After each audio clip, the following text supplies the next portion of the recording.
How's it going, everybody? Welcome to the Deciduous Bonsai podcast. I'm your host, Andrew Robson, a deciduous bonsai artist in Portland, Oregon. We're here in my garden and studio, RAKUYO Bonsai, where we build high-quality deciduous trees.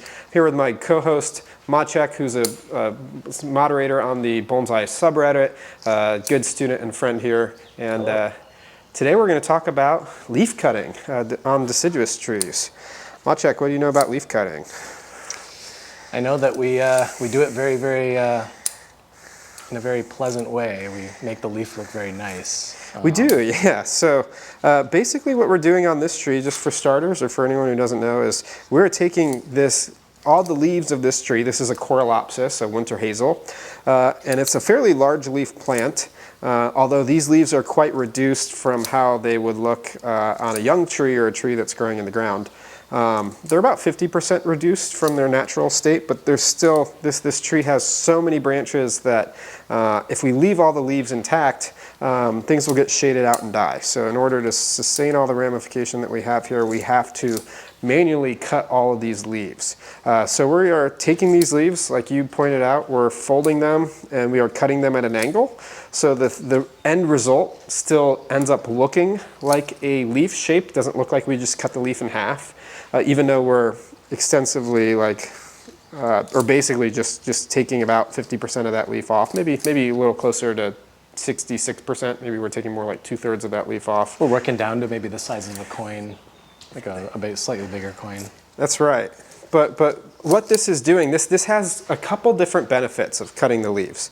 Number one, what it's going to do is it's going to allow better light penetration of our silhouette, which means interior branches that have leaves that are getting shaded out before we do this work will now be able to photosynthesize and keep those branches alive and thriving. And the other benefit of this is the leaves that we're leaving behind are smaller, and those smaller leaves will create more bonsai quality growth. What we mean by that is you can think of the leaf as a solar panel, and that solar panel is charging that bud that's attached to every single leaf. It's like attracting attention to that area. Exactly. And so throughout the growing season, that leaf is charging those buds. And if we take 2/3 of the leaf off, then that bud is getting 2/3 less energy than it was previously. And so what we end up with is smaller buds, which create smaller leaves and shorter internodes kind of over time. I noticed that on some parts of the tree, we've got much bigger leaves than other parts of the tree as well. Yeah. Are we kind of sort of evening that out somehow? We are evening it out. So that's, the bigger leaf will always create a bigger bud. And so by leaving those leaves, that imbalance in there, we're going to create an imbalance in the future. So doing this process over time, what you'll notice is the energy of the tree starts to homogenize. And so what we're doing when we cut these leaves is the bigger leaves, we're cutting more of them off. The smaller leaves, we're cutting less of them off. And the tiniest leaves, we might not be cutting at all. So we're ending up with leaves that are the entire same size or surface area over the entire tree. But we're having to vary our cutting based on the size of the leaf that's in front of us. That's the biggest mistake that I see when I'm teaching this around the country in my study groups or in intensive classes, is that people tend to just do this on autopilot. They turn off their brain and they just say, oh, I'm just going to cut about half of every leaf off. And then they end up with some leaves that are twice the size of others because they just kind of went into autopilot and they... If you were to half every leaf on this tree exactly, like if you had a big leaf and you had half of a big leaf, and you've had a small leaf and then half a small leaf, wouldn't you just end up with the same energy balance as you had before? I mean, you might get some of the light penetration goals. Yeah, everything would be more minute, but we wouldn't create that more balanced growth. You're right. So we need to vary our cuts so that everything ends up pretty much the same. It's not ever going to be perfect, but we want it to be kind of perfect enough. So that's what we're doing is we're taking our scissors, we're folding the leaves, we're pointing the tips of our scissors towards that bud so that we get a nice point on that leaf when we're done. And what this is really doing is opening up this silhouette. It's balancing the growth. And you can use this as a really, really good tool for not just building ramification, but sustaining ramification that you have.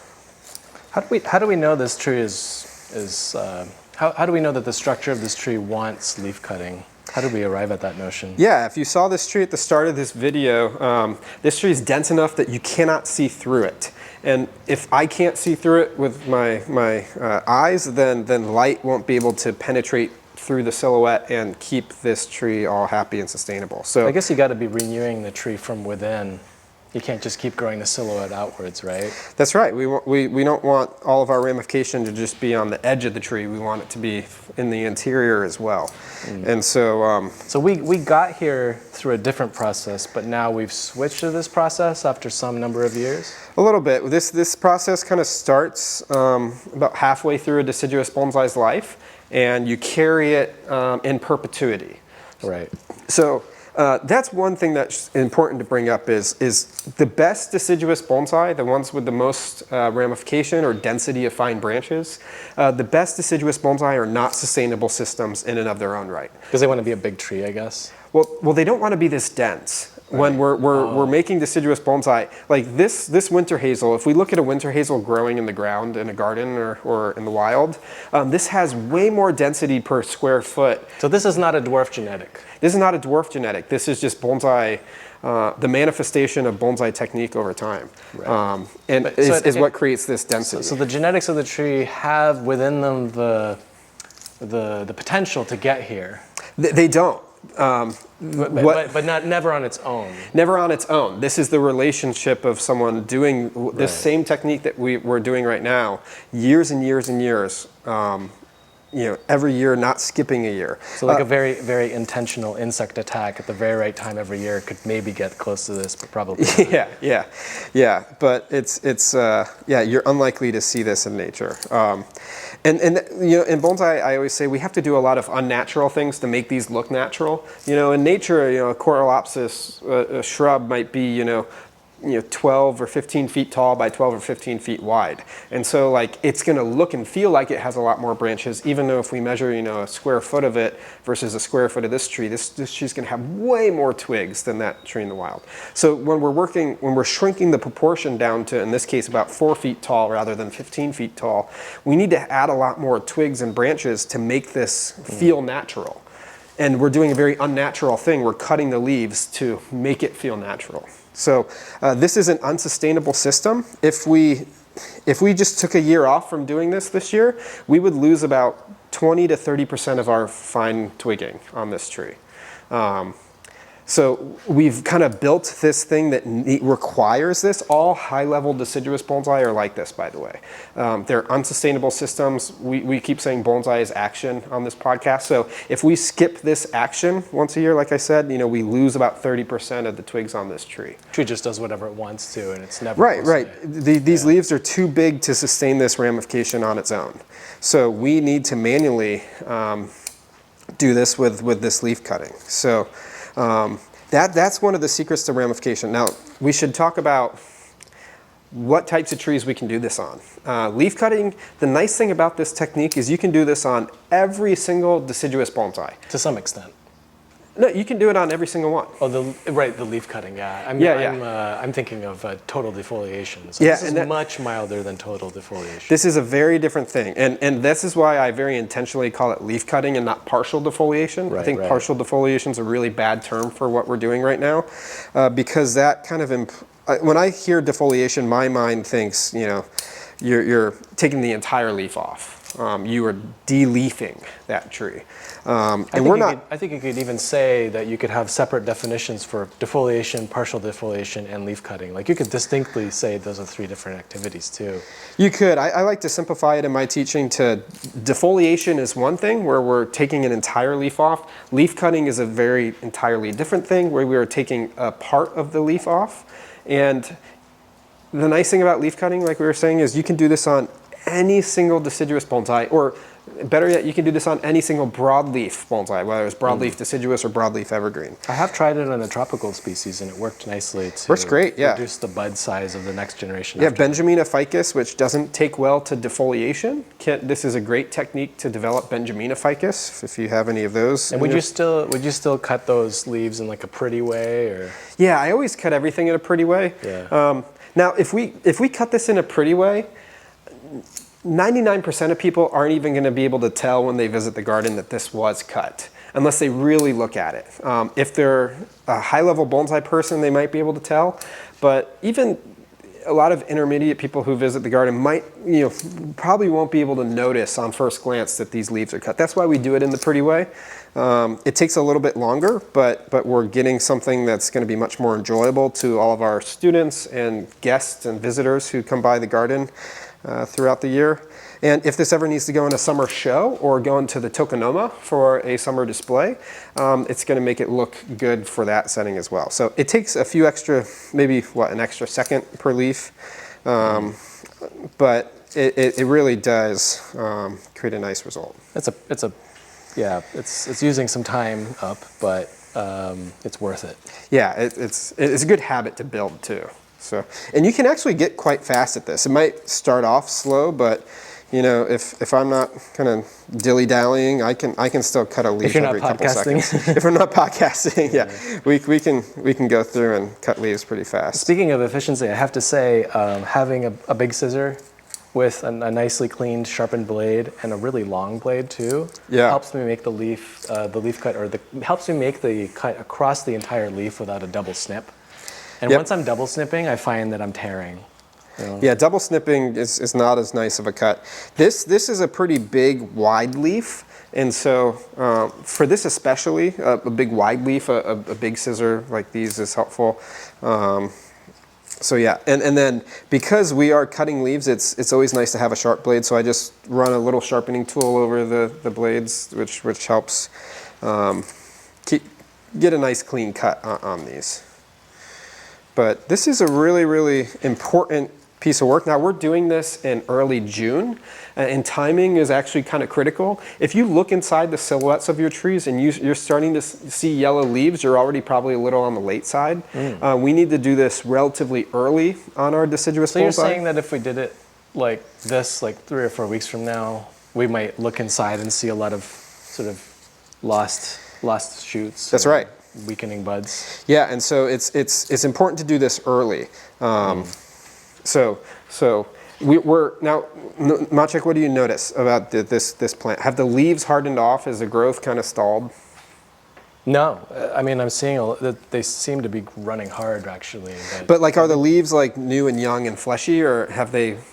They seem a little bit hardened off to me. Yeah, they've hardened off. And a satisfying snip through as well. So when we do this technique, we wait for that spring flush to kind of that leaf to harden off. And that's kind of a feeling thing. If you come and touch it. It does feel a bit armored, yeah. It has some structure to it, like right? a Ruffles chip almost, actually. I mean, yeah, so we wait for that leaf to harden off, to not be so young and fragile and delicate. And after that leaf hardens off, that's when you can start this process. Once that new growth has kind of come out and stalled a little bit, the first flush is hardening off, that's a good time to come in and do this technique. So this is going to slow down the tree a bit, I guess?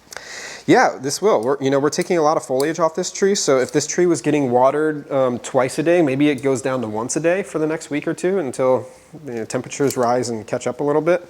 But we're not doing anything to really stimulate a strong response. I like to separate full defoliation from leaf cutting because number one, full defoliation you can only do in very specific scenarios, versus leaf cutting we can do on everything and it won't harm a tree. Full defoliation, we need 3 qualifications. It needs to be a species that you can fully defoliate, like trinip maple, or a lot of the tropical species like ficus, or elm or zelkova. It needs to be a very vigorous tree, and usually it needs to be a tree younger in its development. So if it meets those 3 qualifications, if it's the right species, the right vigor, the right time and training, then it's a technique that can be really powerful for creating good development. But if it doesn't meet those 3 qualifications, if we fully defoliate a beech, for example, you can probably do it once, but it might not ever regrow enough to ever be able to do that again. So, and I guess the goals of that full defoliation on that younger tree are very different from this one, because here, I guess we've got this shell. We've got this dome that we've engineered over the years, whereas on those trees, we're still actually building the branch work that Yeah. will eventually lead to the silhouette. That's right. When we do that full defoliation technique, we're usually trying to get ramification. And once we have that, a really, really old trident maple in development, you're doing more of a leaf cutting technique. So this here on this Corylopsis, we're doing this leaf cutting. We're cutting every single leaf. And we do that on all alternate leaf plants, or plants that alternate along the new stem, and winter hazel or Corylopsis is an alternate leaf plant. If we have an opposite leaf plant like Japanese maple and we wanted to leaf cut that, rather than cut every single leaf, because we have two leaves attached to the two buds, we can just cut one of those two leaves off. And so that will give us the same end result. We're still taking, about 50% of the solar panels away. Still get that light penetration. Still get really good light penetration without, and also Japanese maple, the 5-lobe leaf is kind of a tricky one to fold and cut anyway. It's hard to get a pretty result. Yeah, so result. with those trees with an opposite leaf plant, like a Katsura or a trident maple or a dogwood, you can cut one of the pair of leaves off. If it's an alternate leaf plant, then we cut every single leaf and we do this fold and angle cut. Now as I'm cutting, and as we're talking about light penetration especially, and as this is thinning out, I'm starting to notice deeper in leaves. And I'm not reaching in and digging in to cut those, right? Right, leaves that are deep inside the canopy, we can leave those if they're not causing blockage for maybe leaves that are below them or whatnot. So a good rule of thumb for what we're doing right now is there's not a perfect formula. That's why this isn't as simple as it might seem. That's why coming to an intensive class can actually be a good way to learn this, is because yes, the technique is fairly simple. I can show you in under 5 minutes how to fold and cut the leaf, and with some practice, everybody can do this. But when to stop, when to start, knowing when to use this is really one of the more important things to learn, and the nuances of how to use this technique. So that's one of the tricky things is we're kind of using our vision as our gauge for when this is done, when we need to keep going, when we need to do more in a certain area. And so we're very... There's some silhouette work going Yes. on. We might step away and kind of look to see, is something sticking out of the silhouette? Does it need to be slowed down? I think on the back earlier, before we started filming, we looked at an example where we did have some leaves just sticking out, and I noticed that you had more aggressively reduced their surface area. Yes. Maybe to kind of slow them down, to slow down the tree from expanding more. That's right. If you have an area that's aggressively strong, you can do more in that area. Or if we have an area that's really weak, a branch that we're trying to thicken up and grow, maybe as long as it's not blocking light to something else, maybe we don't cut the leaves on that at all. So you can use this as a speed up, slow down kind of technique. Do you think there's an analogy to this in almost all types of bonsai? I mean, it feels vaguely similar to like working on a Shohin black pine and cutting the needles short in anticipation. Or what if buds. it could be also similar to plucking needles on black pine, where Right. we pluck more needles where we want to slow something down, or I cut more leaf off where I want to slow something down, or I leave more needles or leave more leaf uncut where I want to speed something up. So you could use it as a balancing kind of stage for sure. Did we prepare the tree over the last few weeks for this in any way in terms of fertilization or the way we let it grow? Not really. This tree's just been getting fertilized normally. And the other thing that I should point out is, while we didn't really do anything leading up to this, after this, the only thing that we really need to do is not put this in full sun after this, because now it's getting really good light penetration. So any leaves on the inside that were getting shaded out, if they're now getting full access to really strong sunlight, those will just fry and burn. So here at RAKUYO, we have all of the deciduous trees under 50% shade cloth. So the garden gets full sun all year or all day long, but the trees get filtered 50% of that sun blocked. So this tree can go right back out into shade cloth, 50% with full sun. But if you don't have shade cloth, you can't put this back out in the full sun. You probably want to put it into a shadier spot for a few days and then or maybe even a week, and then slowly kind of start to transition it back out. And did you pinch on the way to this year, or is this We unpinched? pinched some of the most like strong, vigorous growth that came out So selective, fast surgical. and hard. Yeah, just to get the initial strong runners kind of nipped back so everything else behind them could grow a little bit more evenly. And then what we're doing right now is if we encounter any extensions, we're trimming those back as we see them, but they're kind of, nothing's too aggressive. They're all relatively small. Yeah, so maybe, actually here's one that has extended a little bit, but how many nodes do I have? Only a couple. yeah, so we're doing our basic alternate leaf trimming. We're going back to 2-3 leaves. On a highly refined tree like this, we don't necessarily need to add more ramification, so you can go back to the first leaf and first bud if you need to, if the internode's too big. So I only had to cut off two more nodes. Yeah, to so get back to the it's first it's not too vigorous on this Right. guy. But So yeah, if you hadn't pinched this tree and it had huge runners everywhere that were a forearm long, you might have to kind of trim it first. yeah, you might trim it first, and then maybe after you do that trimming, maybe it's opened up enough that it doesn't need. Oh, right. So It's like a self-guiding kind of process. that's right. So that's where just like the visual sight of this dictates if we're done, if we're not done, if we need to do more, we need to do less, if we need to vary our cuts. So if you can see through your tree today, maybe don't do this yet. yeah.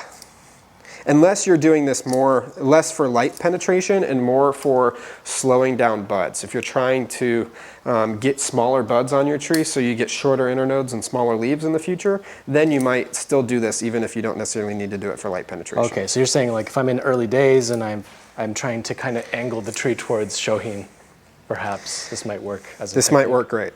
Right. Now, Corylopsis is actually a tree that we can fully defoliate if it's young and vigorous. However, this is a very old bonsai. This tree is probably pushing 60, 70, 80 years old.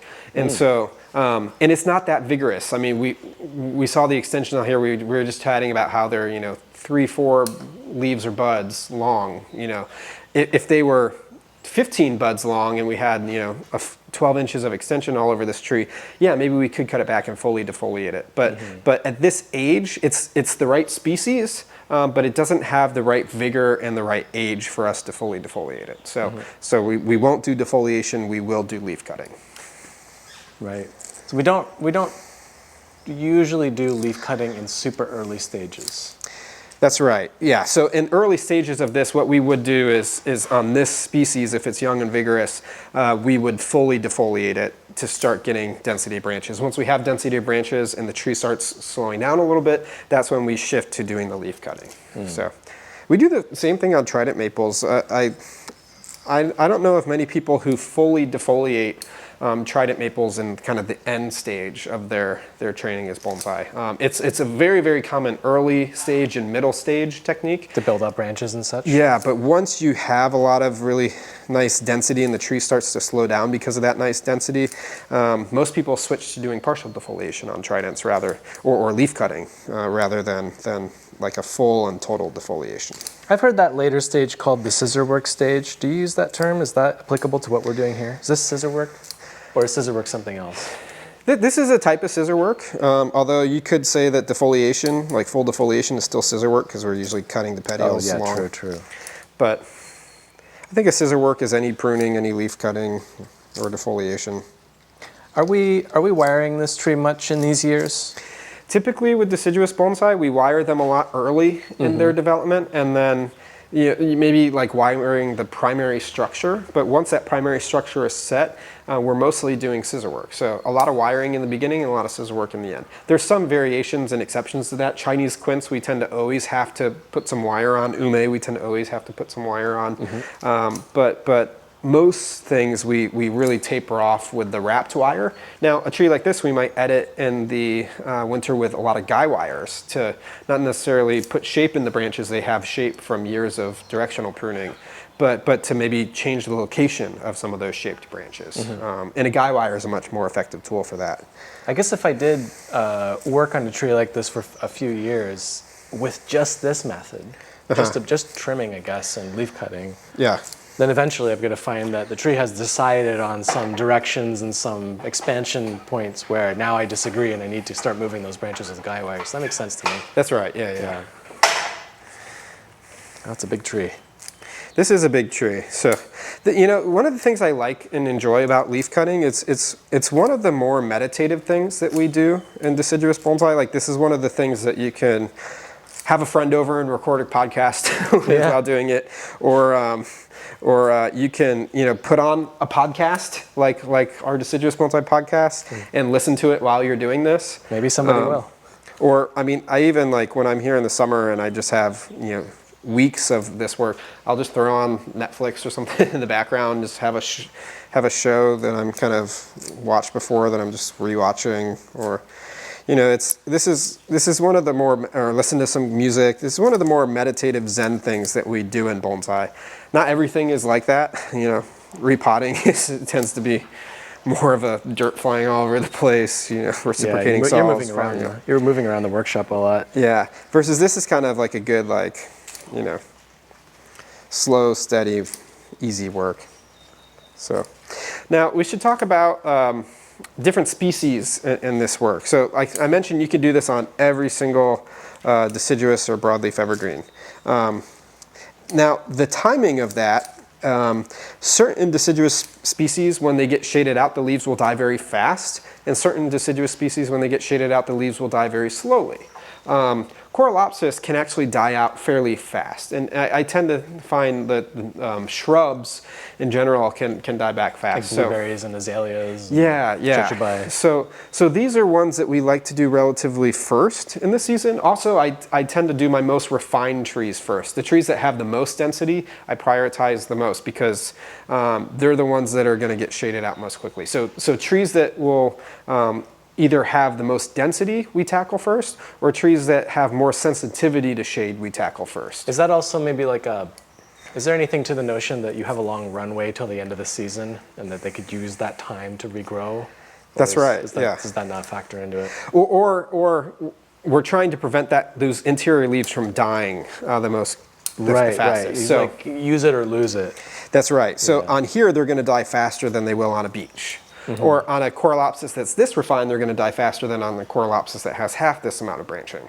So I try and prioritize the work in the collection for the trees that are going to get shaded out and kill off leaves the most quickly. Pioneer species tend to be trees that will do that the most. So cottonwoods, willows and birch, poplars, even like styrax can get shaded out and die pretty quickly. So I prioritize things that have a bad habit of shading out and killing branches. Those get done first. Coralopsis fits into that category. And then I prioritize some of the best trees and the most dense trees in the garden, which is also this tree. So that's why this is one of the first trees in the garden that we are really starting this process on. Something like a beech, even a beech of the same density of this, I have much less anxiousness to tackle it because I know those leaves can stay shaded for much longer. I still want to do it, but the order of operations, that's a little bit down the order. Yeah, I guess the internal abandonment of leaves in a dense canopy is kind of one of the most anti-bonsai things that a tree does. Yeah. It really strikes me as that. And I've noticed online on Reddit, a lot of people's first question, and I know it's not deciduous, but about junipers, is often like, why is the inside of my juniper turning brown? Is it dying? And often people rush in to answer the question and say, well, no, actually, it's just that those areas are the least competitive. They're shaded out. They're the oldest foliage, so the tree's getting rid of it. Yeah.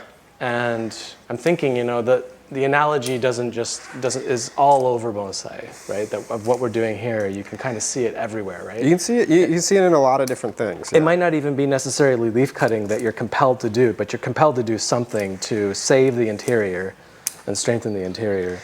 That's right. That's where we can keep higher density, is if we can keep those interior branches alive for longer. And so this is like this leaf cutting technique is one of the secrets to getting highly ramified bonsai. And it's not necessarily a secret. I always like to say, like, deciduous bonsai is not hard. It's simple techniques applied in the right way at the right time for a long period of time. This is what we're doing here is another contribution to our aesthetic 401k.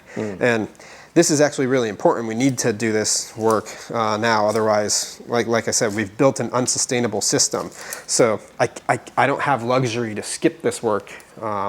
Like you might have luxury on a young tree to skip this work. This is actually quite essential on an old bonsai, but it's how this density has been manufactured. By cutting the leaf, we create more space for light to come in here, and the more light we have, the more branches that we can have, and the more important then it is to then keep doing this work. So we've created this unsustainable system that this bonsai only exists with human intervention.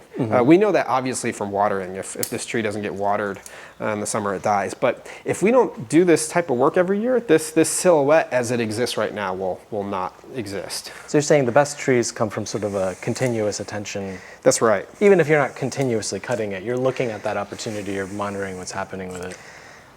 I guess a lot of people use the word training when they're talking about bonsai, as if the pot itself is training the tree, but I think it's like this is the training part, and this is the part that resembles, like, say, running. That's right. Most, right? Or any kind of like workout activity that people know you're supposed to kind of do every 2 days or every 3 days or every day, something that is just constantly this is that daily training. Yeah, right. This is that resistance training that high performance athletes will do. This is that Cardio. Musical practice that pianists will do to keep their fingers nimble, or wind instruments will do to keep their embouchures, intact. This is kind of training the muscle of all of this ramification, so to speak. I was training my muscles too, because I'm hopefully getting faster at this as we go through the day. At the beginning of the season, I'll suck, but at the end of the season, By the end of the season, you can get pretty fast. Yeah. It's like the economy of motion starts to set in. I was thinking of that as soon as you mentioned the music stuff. I'm like, yeah, it is a little bit like piano. Yeah. You start out rusty, and then you kind of go quicker and quicker. Yep. Assuming you're not recording a podcast. So much of the seasonal work that we do in bonsai is like that. I always feel like, oh gosh, I always feel like repotting, even though I repot probably 1,000 trees a year, like that first repot of the year is always like shaking off the dust, But no, this is a really, really important concept that, we use it both to create high levels of ramification, and then we use it to maintain high levels of ramification. Really, really essential technique for any highly ramified deciduous bonsai. It's kind of fun. Everybody loves cutting on stuff. So this is one of the times that you have permission to cut on your trees. And like I said, this leaf cutting, you can do it on every single broadleaf tree and you won't harm them. So even if you maybe use it at the wrong time, you're not going to harm your tree by doing this. Versus if you do fold the foliage in at the wrong time, you can kill your tree. So this is something that, is something you can do on all deciduous bonsai, all broadleaf bonsai.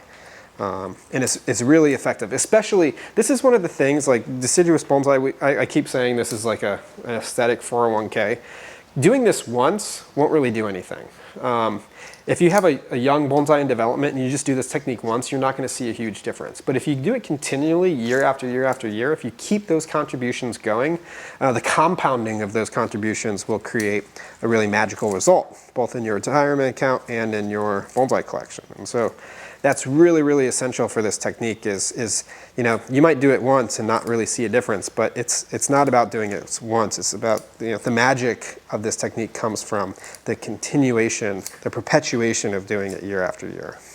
I was just thinking a couple moments back, that this is something that I could invite almost anyone to do.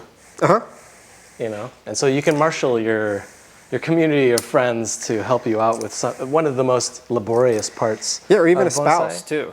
But like at the same time, it's something that you could have somebody do on day one. They've never touched a bonsai before, but they're already helping you with leaf cutting. And the actual activity is much like what we're doing right now, where you can just talk like it's a knitting circle or something. You can just grind away at your work. I mean, obviously, there's going to be some decisions to make that you have to help the person figure it out. But yeah, and you have to make sure that people and even like when you and I are doing this, like it's good to just walk around, make sure we're cutting the leaves. We're checking each other's work. We're leaving the amount of the leaf the same everywhere. That's important. But as long as you stay up with that, yeah, you're right. This is like, invite your bonsai friends over, invite people that are new to your bonsai club that you might be mentoring over. This is a good technique for lots of people to learn. If you have anyone who's bonsai curious in your life, a coworker or a spouse, this is a good entryway, friendly way to get them involved. Yeah, this reminds me of the wiring work that we were doing earlier, or unwiring work, where anyone could do it, and also you're kind of learning about the tree as you're doing it. And if you kind of if you're new to it, by the end of the day, you've learned about so much structure. You've kind of seen how it all comes together in terms of the branch work. You're getting like up close and intimate with these trees, and that's really where the learning happens. Nice. No, 100%. And it's really cool to see the difference too. I mean, one of the important things also is that we can talk about is this really opens up the tree for us to appreciate it a lot more than before when we started. Before we started work on this tree, this was a bush and you couldn't see anything. And it's still kind of a bush. It's summertime on a highly refined deciduous tree. You're not going to be able to see everything perfectly. Mm-hmm. But the enjoyment now is I can actually see into this tree a little bit more. And not only can the light access more things, and we talked about all the benefits of that, but just me visually in the garden, I get to see my tree a little bit more. So it's nice for the viewer too. It's nice for the owner of these trees or anyone who comes to visit and look at your trees. Hashtag perks of deciduous. Perks of deciduous. You get to see the tree you should get to see the structure of the tree like a couple times a year if you're lucky. A couple times a year if you're lucky, and that's like what we aim for. Is we're doing all of this laborious work so that it looks the best in winter silhouette, but we still have this little side perk of it looking better in the summer. So that's a nice benefit of this as well. You might be able to do some design review, like legitimate design. Definitely, like you might see a branch that needs to be adjusted during this work, and you can always throw a guy wire on kind of mid-season to do that. This opens it up, so maybe if you have some dead branches that need to be pruned out, or if you have some scars or wounds that need to be healed, you can start working on those. One thing I should mention is if we're talking about really highly refined deciduous bonsai, which is what we care a lot about here at RAKUYO, I mentioned that if we don't do this technique, we're going to lose about 20-30% of the twigs every year. Something that's important to keep in mind though is a highly refined deciduous bonsai like this in general will always lose about 5% of its fine twigging every year. No matter what. If you're super fertilizing. That's just the game of highly refined deciduous bonsai, is you're always going to have a little bit of loss. The key is can you have a net gain? So if I do this technique, I might lose 5% of my twigs, but I might gain 7% in new growth a year. And so I have a net gain of 2%. Yeah. I guess if we had a way to measure the sustainability, the continuance of the shell that we've designed, if there was some way to measure that, how much of that we retained overall, that would be another way to look at it, right? Did we keep some percentage of the design? Yeah. One other thing that comes out of that, what you just said, is that if you have so much ramification and so many branches, twigs, that losing 5% is no big deal. Right. And losing 5% is no big deal by definition because it's kind of a statistical tree at that point. Right. It's not as much of individual pads. It's more of just metastructures. That's right. Built it's out of lots of small overall stuff. Community of everything. It's an interesting way to put it, a community of leaves and community of branches. So it's just something to keep in mind because I'll have clients who start building high-end collections and they'll freak out. They'll see like a little twig on a nice tree that they just acquired, something like die, and they'll freak out. And I'm like, no. We're going to gain some new ones to replace it. Like it's just part of the process. Like there's an ebb and flow. Yeah, the 401k analogy works again, right? So if your portfolio is diversified enough, then a little bit of loss doesn't matter because the aggregate is still growing. The aggregate is still growing. Yeah, it's interesting. So that's kind of what we shoot for with this. That analogy is proving better every time I think more about it. I swear we're not obsessed with making trees metaphors for finance or vice versa, but it just works. It's not just because we're boggleheads, it works. Do we have any concerns about any pathogenic entry through the cuts on the leaves? Do you do anything? I don't have any concerns about that. Do they defend themselves reasonably well? No. They say there's a little bit of folklore that if you overhead water your tree after doing this, you'll get less of a burn on the leaf. But really the burn that you might see on the leaf margin where we're cutting is only, it's less than a millimeter. So I don't really buy into that folklore. I don't necessarily. I would just assume there's some distance that it dies back, then compartmentalizes the wound in the leaf somewhere, and then that's where you get that line. And it is what it is. However hot it was, it's going to be hot, so you might see a bit of it here. Yeah, but it's not something that I think or worry about. It just doesn't concern me. And you'll address a lot of that through sun exposure, I guess, as well, right? That's right. Or control of sun exposure. That's right. Yeah. So.